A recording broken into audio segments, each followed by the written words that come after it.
berputar ke depan, Kau selalu besertaku, Kau selalu besertaku, Kau selalu besertaku.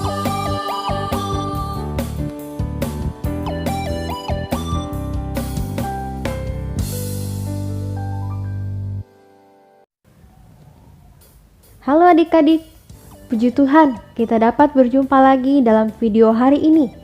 Nah, sebelum kita mendengarkan cerita Alkitab, kakak mengajak adik-adik semua untuk berdoa. Mari kita berdoa. Tuhan Yesus, terima kasih untuk hari baru yang Engkau berikan.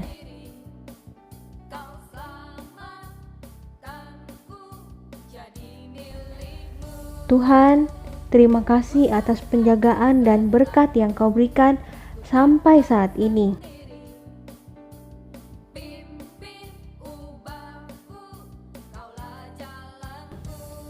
Tuhan, saat ini aku mau mendengarkan firman-Mu.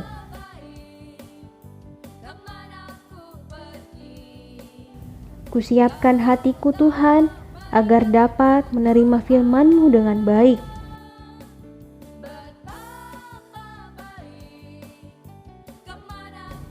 Jauhkan aku dari gangguan si jahat.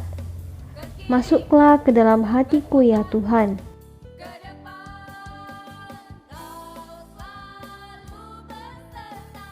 Dalam nama-Mu aku berdoa dan mengucap syukur. Haleluya. Amin.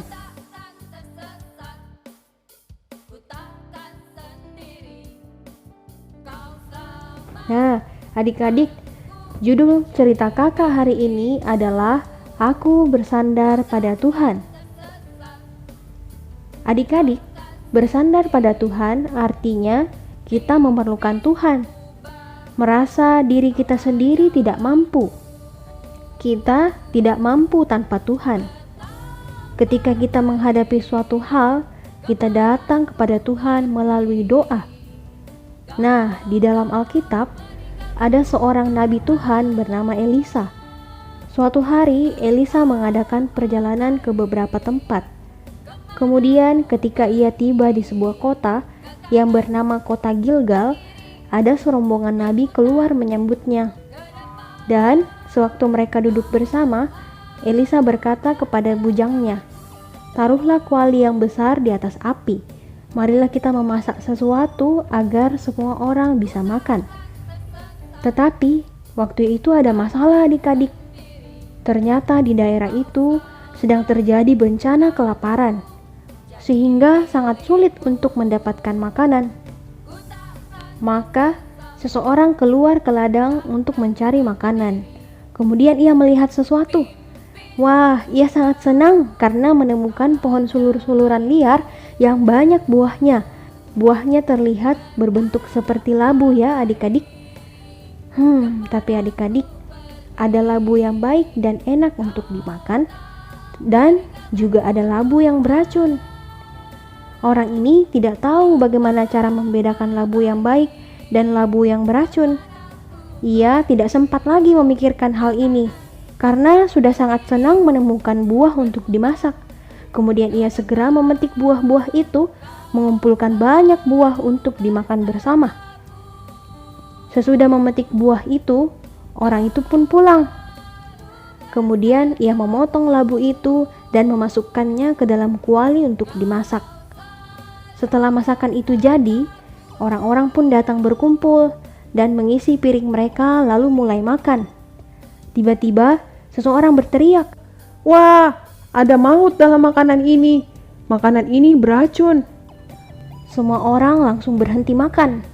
Mereka takut akan mati kalau terus memakannya.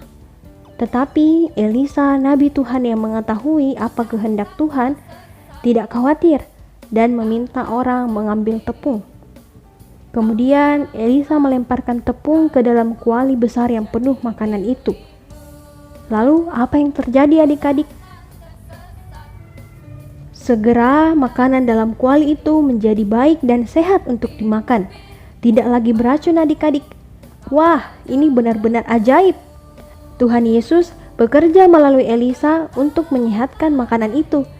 Tuhan tahu bahwa saat itu orang-orang merasa lapar. Oleh karena itu, Tuhan menyehatkan makanan dan memberkati makanan itu. Adik-adik, Tuhan kita hebat. Kita perlu bersandar pada Tuhan karena Dia berkuasa atas segalanya.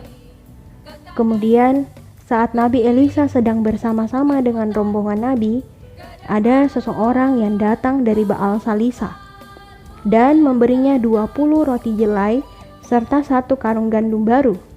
Kedengarannya banyak makanan ya. Menurut adik-adik, berapa orang lapar yang bisa diberi makanan dengan pemberian itu? Jumlah orang yang ada bersama dengan Elisa ada 100 orang adik-adik, dan semuanya merasa lapar setelah makan sup labu tadi. Apakah makanan yang diberikan ini cukup untuk 100 orang? Tidak cukup ya adik-adik. Lalu bagaimana dong? Sekali lagi Nabi Elisa tidak khawatir adik-adik. Ia percaya akan penyertaan Tuhan Yesus. Apa yang ia lakukan? Ia memanggil pelayannya dan memintanya untuk membagikan makanan kepada orang-orang yang bersamanya, supaya semua orang bisa makan. Pelayan itu bingung, tidak percaya apa yang telah didengarnya. Bagaimana caranya dengan makanan ini bisa memberi makan dan mengenyangkan 100 orang? Elisa mengatakan sekali lagi apa yang harus dilakukan pelayan itu. Sajikan makanan ini untuk orang-orang itu dan biarkan mereka memakannya.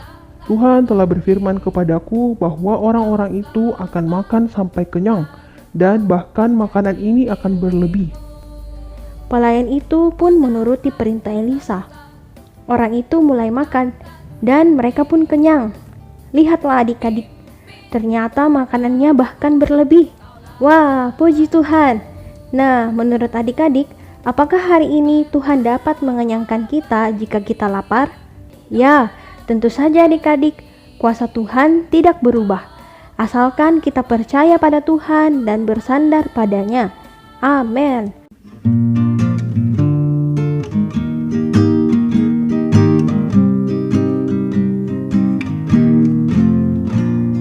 Meski jumpa gelap badai tempuh jalan sulit, meski cobaan bertubi hari depan khawatir, sekejap ku menang karena sandar Tuhan,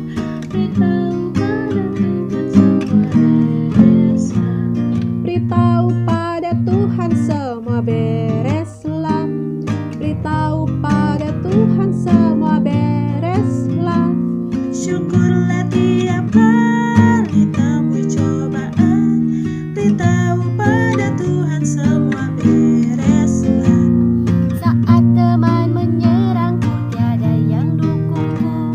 Saat ku lemah sendirian, difitnah, ditolak, Beritahu Tuhan, Dia segera hibur. Sungguh beritahu Tuhan semua bereslah. Beritahu pada Tuhan semua bereslah. Beritahu pada Tuhan semua bereslah. syukurlah tiap kali temui cobaan, beritahu pada Tuhan semua bereslah. Beritahu pada Tuhan semua bereslah. Beritahu pada Tuhan semua bereslah. Syukurlah tiap kali temui cobaan, beritahu pada Tuhan semua bereslah.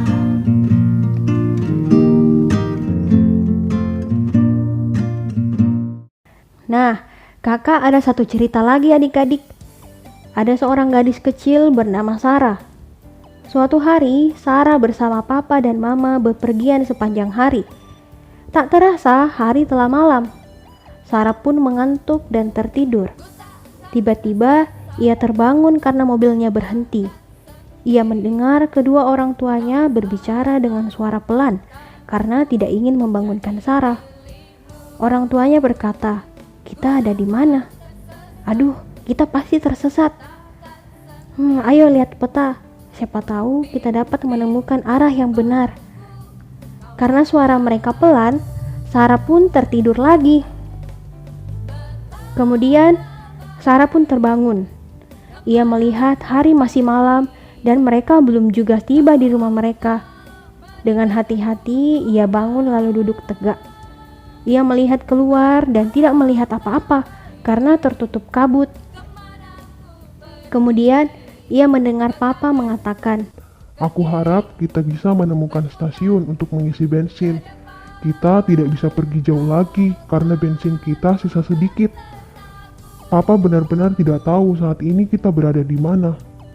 Mendengar itu, Sarah menjadi takut.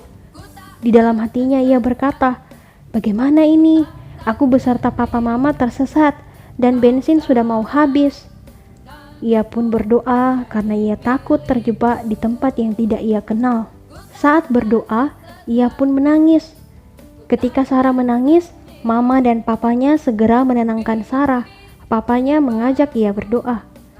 Percaya bahwa Tuhan dapat menolong mereka keluar dari masalah ini. Keesokan harinya, saat hari mulai cerah, mereka melihat keluar. Ternyata ada stasiun mengisi bensin di dekat tempat mereka. Puji Tuhan, mereka pun dapat menanyakan arah kepada petugas di sana dan mengisi bensin mobil mereka. Nah, mulai hari ini adik-adik, apapun yang kamu alami, bila kamu sedih, takut, kecewa, marah, bingung, merasa lelah, selalu dalam doa beritahu pada Tuhan. Tuhan ingin adik-adik selalu datang padanya. Berdoa memberitahu Tuhan, maka masalah yang kamu alami pasti bereslah. Percayalah, Tuhan akan menolongmu. Nah, demikianlah cerita kakak hari ini. Untuk mengakhiri cerita kakak mengajak adik-adik untuk berdoa. Siapkan hati kita, pikiran kita, juga sikap kita yang tepat untuk berdoa. Mari kita berdoa. Terima kasih Tuhan Yesus atas firman-Mu hari ini.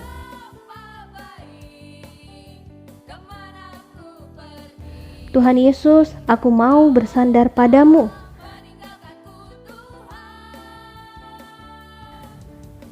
Aku tidak mampu sendiri, Tuhan. Aku mau setiap saat berdoa, memberitahu Engkau apapun yang aku alami.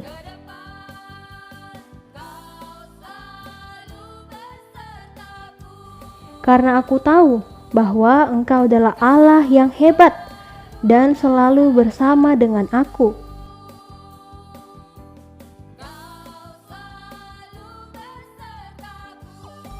Maka bila aku mengalami suatu masalah, Engkau pasti akan menolongku, dan masalah itu pun bereslah.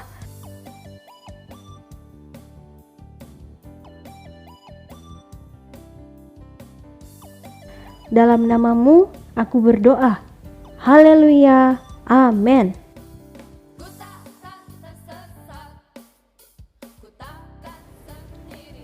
Puji Tuhan adik-adik, demikianlah cerita kakak untuk hari ini.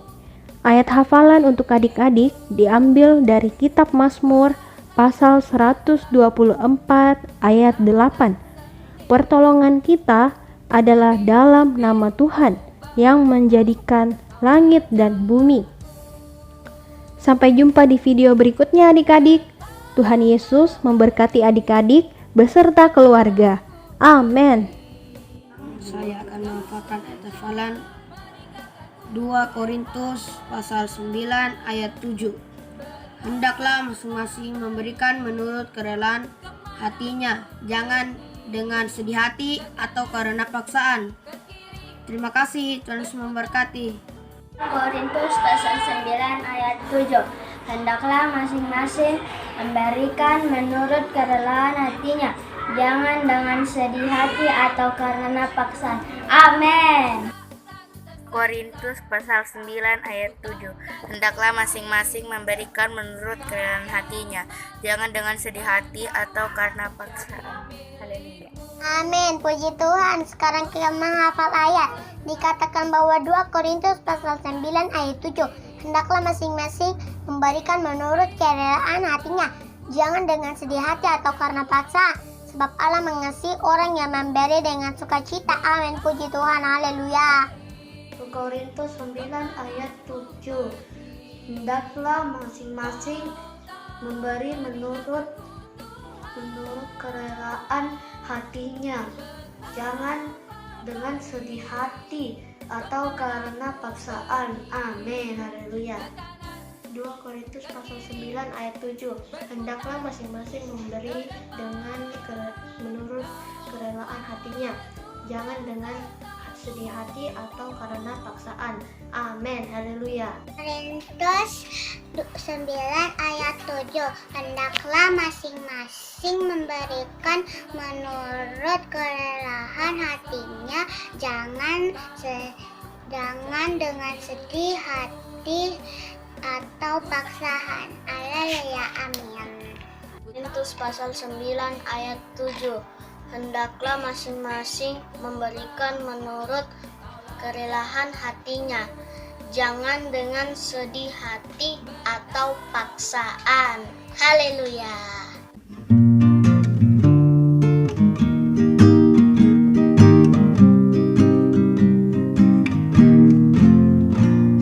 Meski jumpa gelap badai tempuh jalan sulit, meski cobaan bertubi hari depan khawatir. Sekejap ku menang karena sendiri Tuhan, beritahu pada Tuhan semua bereslah. Beritahu pada Tuhan semua bereslah. Beritahu pada Tuhan semua bereslah. Syukurlah tiap kali temui cobaan, beritahu pada Tuhan semua bereslah. Saat teman menyerangku, tiada yang dukungku. Saat ku lemah sendirian, difitnah, ditolak, beritahu Tuhan, Dia segera hibur. Sungguh beritahu Tuhan semua bereslah. Beritahu pada Tuhan semua bereslah. Beritahu pada Tuhan semua bereslah. Syukurlah tiap kali